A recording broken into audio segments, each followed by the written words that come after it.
Hello viewers. ఈరోజు మనం ఒక చాలా ఇంట్రెస్టింగ్ టాపిక్ మనం డిస్కస్ చేద్దాం. అదేంటంటే అంటే ఇది ఈ టాపిక్ ఎందుకు మాట్లాడుతున్నానంటే నా దగ్గర చాలా పేషెంట్స్ వచ్చి అడుగుతారు. అందుకోసమే ఈ టాపిక్ గురించి మాట్లాడదాం. అండ్ ఎస్పెషల్లీ ఇది ఫీమేల్ ప్రాబ్లమ్. అంటే ఫీమేల్స్‌లో అంటే అమ్మాయిల్లో బ్రెస్ట్ సైజు చిన్నగా ఉంటే ఎలాంటి ఇబ్బందులొస్తాయి? ఆ బ్రెస్ట్ సైజు ఎలా ఇంక్రీజ్ చేయాలి? న్యాచురల్‌గా ఎలా ఇంక్రీజ్ చేయాలి? దాంతో పాటు ఆ సైజ్ ఇంక్రీజ్ చేయడానికి మీకొక న్యాచురల్‌గా ఇంట్లో ప్రిపేర్ చేసే ఒక ఆయిల్ గురించి కూడా చెప్తాను. ఆ! అది. అండ్ దాంతో పాటు మీకు అంటే కొందరిలో ఏముంటదంటే ప్రెగ్నెన్సీ తర్వాత సాగి అంటే అనేది చాలా లూజ్ అయిపోవడము, కింద పడిపోవడము ఇవన్నీ జరుగుతాయి. సో, అది షేప్‌లో రావాలి అంటే ఏం చేయాలి? దాని గురించి దాంతో పాటు కొన్ని ఎక్సర్‌సైజ్ చెప్తాను. కొన్ని యోగాసనాలు చెప్తాను.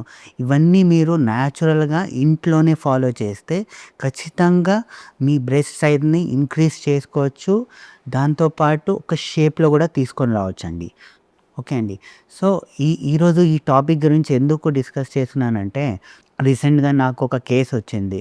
ఏందంటే లైక్ అబ్బాయి వచ్చి చెప్తున్నాడు లైక్ సార్ మా వైఫ్ నాకసలు సెక్స్‌లో ఇంట్రెస్ట్ చూపిస్తలేదు సార్. అసలు ఎంత అంటే పెళ్లి అయ్యి సంవత్సరమే అయింది. సంవత్సరం అయింది. సంవత్సరం నుంచి అసలు మనం హార్డ్‌లీ ఒక 4, 5 సారి కూడా కలవలేదు. కలిసినా కూడా అమ్మాయి అసలు ఇంట్రెస్ట్ చూపిస్తలేదు అన్నాడు. అప్పుడు నేను పర్సనల్‌గా అమ్మాయితో మాట్లాడాను. మాట్లాడితే ఆ అమ్మాయికి ఏందంటే, సార్ నాకు ఏందంటే, నాకు ఫస్ట్ నుంచి చిన్నప్పటి నుంచి అంటే ఒక ఏజ్ తర్వాత ఏమైందంటే నా సైజు, నా బ్రెస్ట్ సైజ్ అనేది సరిగా లేదు సార్. సరిగా లేదు. చిన్నగా ఉంది. చిన్నగా ఉండడం వల్ల ఏమవుతుందంటే, నాకు ఆటోమేటిక్‌గా నాకు కాన్ఫిడెన్స్ తగ్గిపోయింది. ఆ కాన్ఫిడెన్స్ తగ్గిపోవడం వల్ల ఏమైందంటే, నాకు ఈ సెక్స్‌లో ఆ కోరికలు లేవు, ఇంట్రెస్ట్ కూడా లేదు. దాంతో పాటు ఈ సైజు తక్కువ ఉండడం వల్ల నా హస్బెండ్ నన్ను ఎలా చూస్తాడు, కరెక్ట్‌గా చూడడు.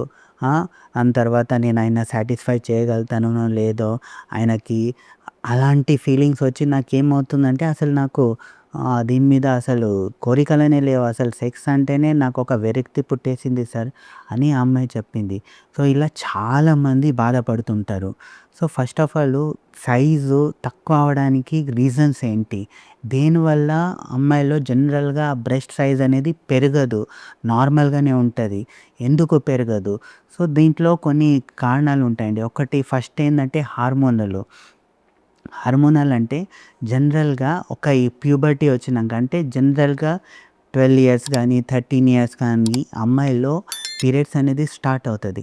ఆ పీరియడ్స్ స్టార్ట్ అయినప్పుడు ఈస్ట్రోజన్, ప్రొజెస్టరాన్ అని కొన్ని హార్మోన్స్ డెవలప్ అయితాయి.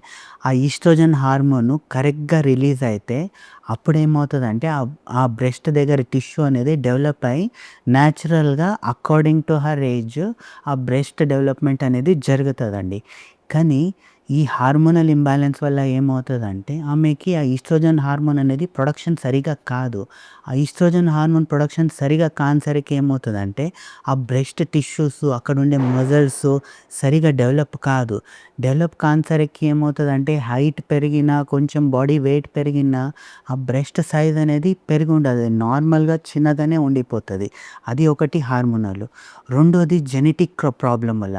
అంటే కొందరికి ఏముంటదంటే బై జనరేషన్ అంటే వాళ్ళ అమ్మ వాళ్ళు గానీ, వాళ్ళ అమ్మమ్మ వాళ్ళు గానీ జనరేషన్ నుంచి జనరల్‌గా వాళ్ళ సైజ్ అనేది తిన్నగానే ఉంటది.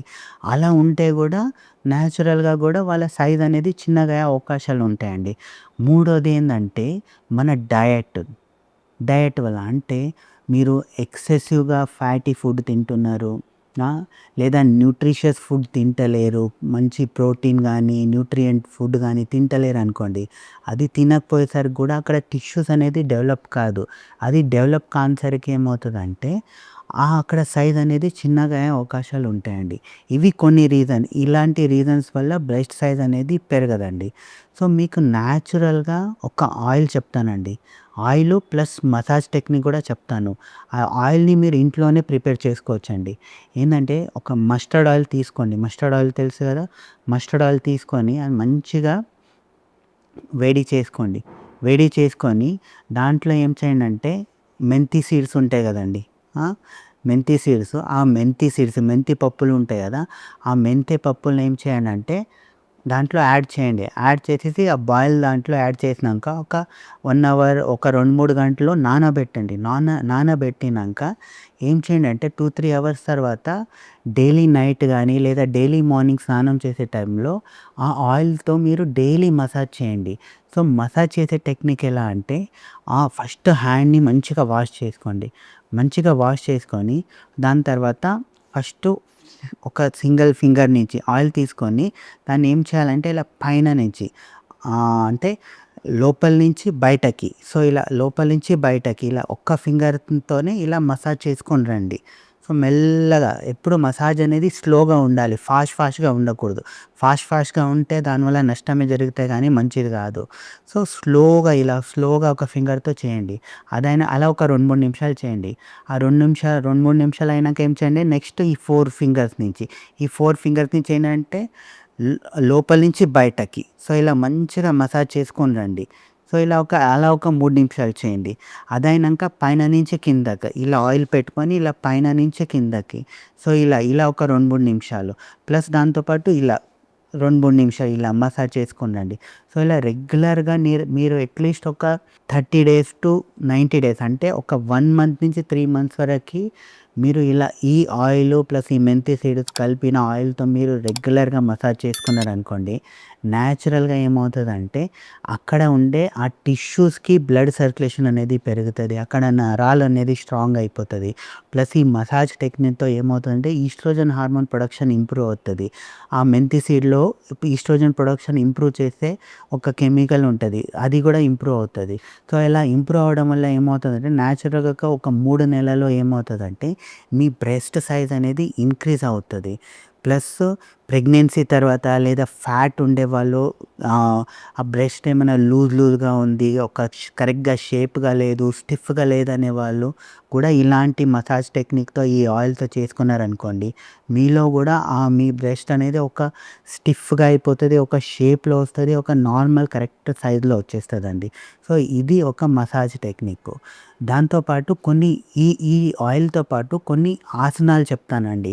ఆ ఆసనాలు గూడా చేస్తే ఏమవుతదంటే అక్కడ ఉండే మసలు, టిష్యూస్ డెవలప్‌మెంట్ కోసం హెల్ప్ అవుతాయి. ఆ ఆసనాలేందంటే ఒకటి గోముఖ ఆసనాలు. ఆ గో గోముఖ ఆసనాల అంటే ఆ గోముఖ ఆసన అని ఒక పొజిషన్ ఉంటది యోగాలో. అది రెగ్యులర్‌గా డైలీ ఒక 5 నిమిషాలు చేశారనుకోండి, దానివల్ల గూడా మీకు అక్కడ బ్రెస్ట్ డెవలప్‌మెంట్ అనేది అవుతది. రెండోది భుజంగాసన, మూడోది ఊష్మముఖ ఆసన అంటే క్యామెల్ పోజ్ ఆసన. సో, ఇలాంటి ఆసనాలు మీరు రెగ్యులర్‌గా చేశారనుకోండి, ఆ రెగ్యులర్‌గా చేయడం వల్ల అక్కడ ఉండే టిష్యూస్‌కి, మజిల్స్‌కి బ్లడ్ సర్క్యులేషన్ అనేది మంచిగా ఇంప్రూవ్ అయ్యి అక్కడ టిష్యూస్ అనేది బాగా డెవలప్‌మెంట్ అయిపోతాయండి. దాంతో పాటు కొన్ని ఎక్సర్‌సైజ్ చెప్తాను. కొన్ని ఎక్సర్‌సైజ్ ఏందంటే ఇలా అప్రోలింగ్ హార్మోన్ పైన, కింద ఇలాంటి హార్మోన్ చేయడము, ప్లస్ ఇలాంటి ఎక్సర్‌సైజ్ చేయడము, ప్లస్ పడుకొని ఇలా డంబెల్‌తో ఇలాంటి ఎక్సర్‌సైజ్ చేయడము, వాల్ మీద చేతికి పెట్టి సో, మెయిన్ ఈ చెస్ట్ రిలేటెడ్ ఎక్సర్‌సైజ్. ఇలాంటిది ఎక్సర్‌సైజ్ చేయడం వల్ల ఏమవుతదంటే, అక్కడ ఉండే టిష్యూస్ డెవలప్ అయ్యి, మీ బ్రెస్ట్ సైజ్ అనేది ఇంప్రూవ్ అవుతది. దాంతో పాటు ఒక షేప్‌లో గూడా వస్తదండి. సో, లాస్ట్‌లో నేను కొన్ని డయట్ గురించి గూడా చెప్తానండి. ఈ డయట్ గూడా మీరు న్యాచురల్‌గా తీసుకున్నారనుకోండి, అప్పుడేమవుతదంటే మీ బ్రెస్ట్ డెవలప్‌మెంట్‌కి ఇంకా హెల్ప్‌ఫుల్ అవుతది. లైక్ ఎస్పెషల్లీ ఏందంటే ఈస్ట్రోజన్ హార్మోన్ ప్రొడక్షన్ అయ్యే డయట్. ఈస్ట్రోజన్ హార్మోన్ దేనివల్ల ప్రొడక్షన్ అయితాయంటే, మీరు కొన్ని నువ్వులుంటాయి. లేదంటే మన ఫ్లాక్స్ సీడ్స్ ఉంటాయి. దాంతో పాటు పంకిన్ సీడ్స్ ఉంటాయి. ఇవన్నీ తిన్నారనుకోండి, రోజు తింటున్నారనుకోండి, దానివల్ల ఈస్ట్రోజన్ హార్మోన్ ప్రొడక్షన్ మంచిగా అవుతది. దాంతో పాటు కొన్ని ఫిష్ ఉంటాయి. ఆ ఫిష్‌లో ఒమేగా 3 ఫ్యాటీ యాసిడ్స్ ఉంటాయి. ఆ ఫ్యాటీ యాసిడ్ వల్ల గూడా అక్కడ టిష్యూస్ అనేది బాగా డెవలప్‌మెంట్ అవుతాయండి. దాంతో పాటు కొన్ని డైలీ డ్రై ఫ్రూట్స్ తినండి, వాల్‌నట్స్ తినండి. ఇవన్నీ డైలీ తినడం వల్ల ఏమవుతదంటే, అక్కడ టిష్యూస్ అనేది మంచిగా డెవలప్ అయ్యి ఒక మంచి షేప్‌లో వస్తదండి. ఓకేనా వ్యూవర్స్. సో, మీకు ఎలాంటి ప్రాబ్లమ్ ఉన్నా గూడా దాని గురించి బాధపడకండి. దాని గురించి పెద్దోళ్ళతో డిస్కస్ చేయండి. లేదంటే దగ్గరలో ఉండే డాక్టర్స్‌ని, గైనకాలజిస్ట్‌ని ఎవరినో కన్సల్ట్ అయ్యి మీకు ఆ ప్రాబ్లమ్‌ని సాల్వ్ చేసుకోండి. మీరు కాన్ఫిడెంట్ లేరనుకోండి, లెస్ కాన్ఫిడెంట్‌గా ఉన్నారనుకోండి, అప్పుడేమవుతదంటే స్ట్రెస్ హార్మోన్ డెవలప్ అయ్యి ఆటోమేటిక్‌గా ఈ ఈస్ట్రోజన్, ప్రొజెస్టెరాన్ హార్మోన్ అనేది తక్కువ అవుతా వస్తది. సెక్స్ హార్మోన్ తక్కువ అవుతా వస్తది. దీనివల్ల మీకు థైరాయిడ్, పీసీఓడీ లాంటి వచ్చే అవకాశాలుంటాయి. దాంతో పాటు మీకు సెక్స్ మీద ఇంట్రెస్ట్ అనేది తగ్గుతా వస్తది. అది సరిగా లేదనుకోండి ఆటోమేటిక్‌గా ఏమవుతదంటే మీ హస్బెండ్‌తో రిలేషన్‌షిప్ సరిగా ఉండదు. మీ మ్యారీడ్ లైఫ్ కూడా సరిగా ఉండదు.